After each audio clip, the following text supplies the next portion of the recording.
Tell me when.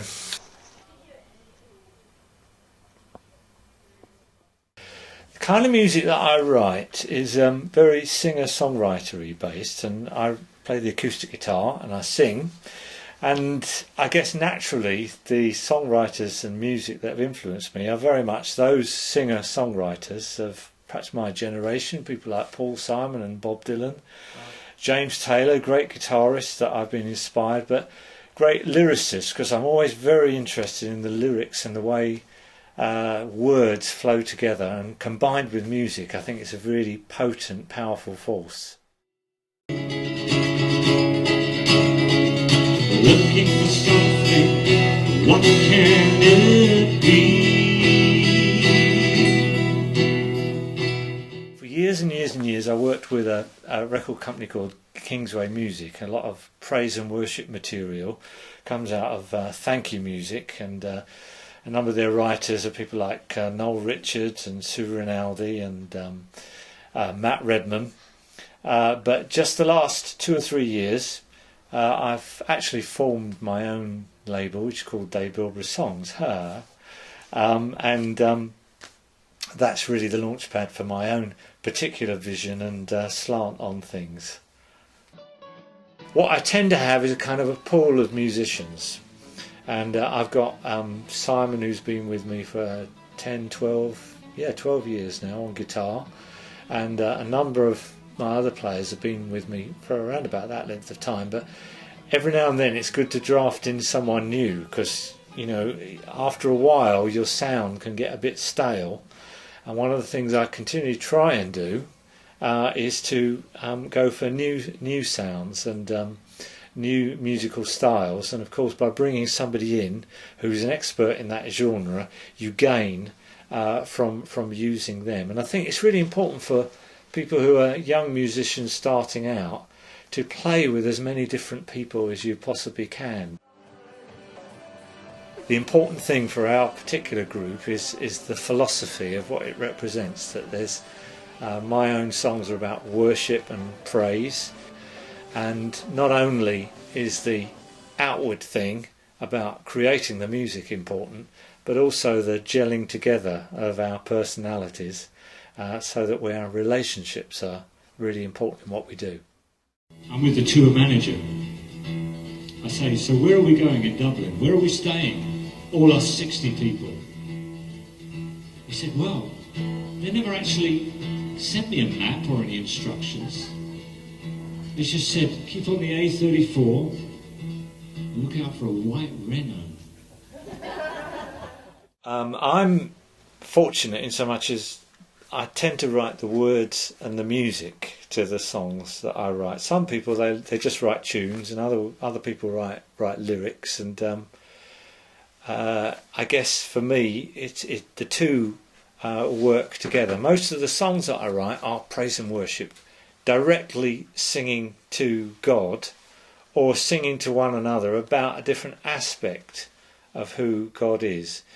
And I guess really there's a few core themes over the 35 years that I've been writing songs that are really very evident if you look over my main body of work and the main vision of what I'm trying to do. And the first one would be to really kind of cut back through a lot of the religious ideas that we've got about what God is to who God really says he is.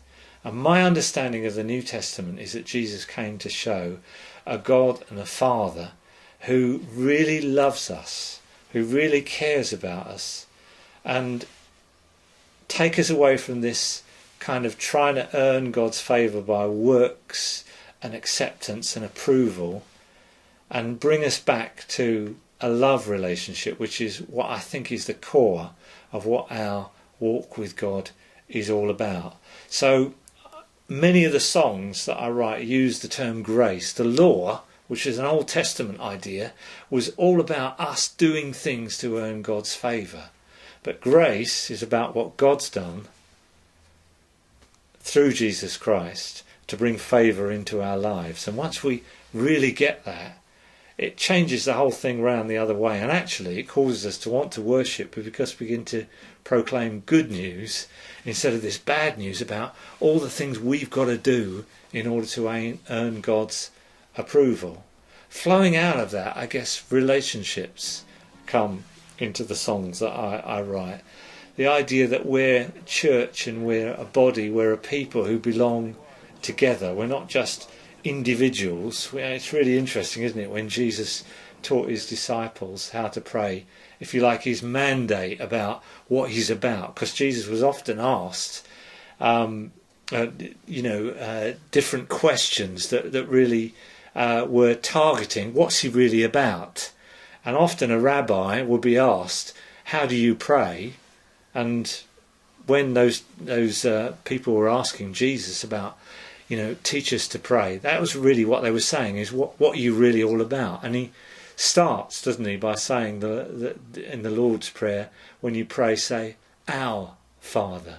The Christian life is not about a group of individuals together, but it's a corporate thing, our Father. And those two things are so linked up together. And I guess the third facet, if you like, this stool, a bar stool, three prongs to the stool, or three legs to the stool, it's really wanted to take us out beyond just our small perimeters, out into the world, and make us see that God is a God who cares about every individual, from the weak and the oppressed, and to the poor and to the needy. And I hope some of my songs reach out into those avenues to encourage people not just to get cosy in their own little sort of four walls of churches, but to realise there's a big world out there, and God so loved the world that he sent his only Son, to the dispossessed, to the poor, to the needy, to the disenfranchised, to the disabled, to the people of all colours and all backgrounds.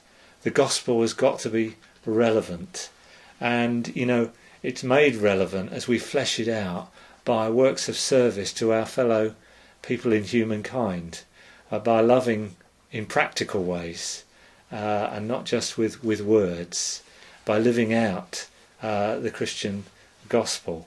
And so this aspect of God reaching out and touching the poor and the needy, I hope comes through in my songs. The advice I'd give to people who are really wanting to develop in music, and budding musicians if you like, is don't be afraid of colouring outside of the lines and developing your own musical style, and try and be who you are. Be influenced by music that's around, listen to a wide variety, and don't just get locked into one style, but try and develop your own, and don't be afraid of putting that out there.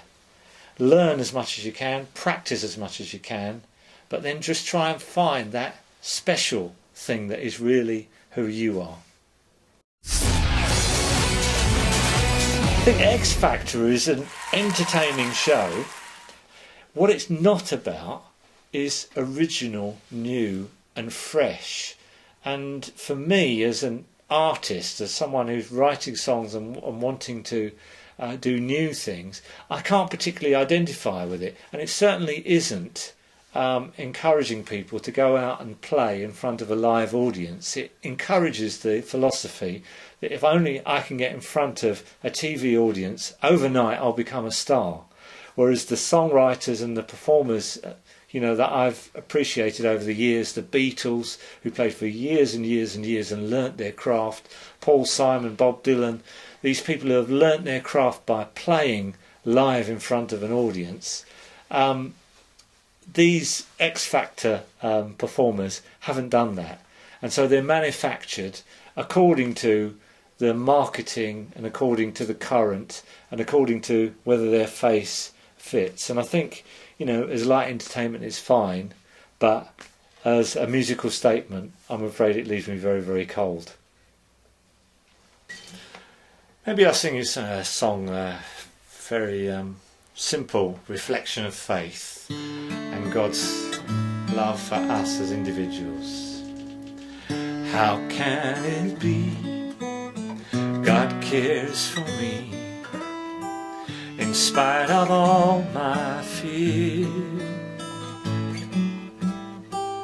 His tender love lifted me up, though I had walked in shame. Now I will praise Him, for His grace has never failed to win me. Indelibly marked upon my heart is this great mystery.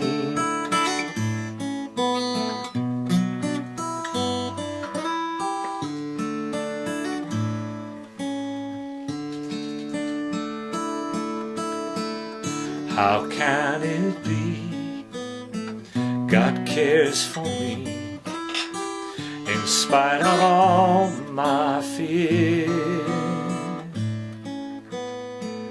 His tender love lifted me up, though I had walked in shame. Now I will praise Him, for His grace has never failed to win me. Indelibly marked upon my heart is this great mystery.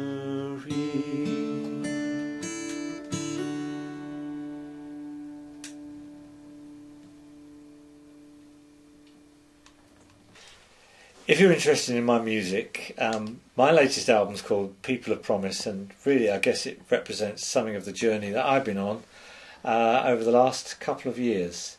If you want to check out my vision and ministry, then www.davebilbrough.com, my website, check it out. That's davebilbrough.com.